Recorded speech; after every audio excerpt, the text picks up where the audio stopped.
these are the chicks that we lifted about 5 minutes ago. And we have a pearl, sorry, not a pearl, a pied. We have a cinnamon split pied.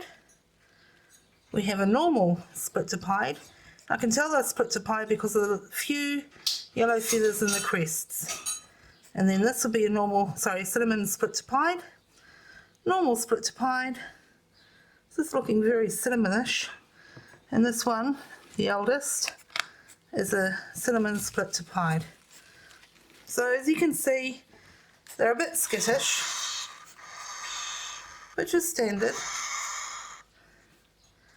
because, you know, they're not used to human contact yet, but they won't take long and they will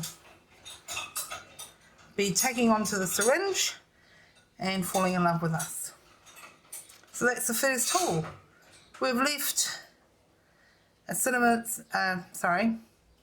we've left probably what, about 10, 4, 5, 6,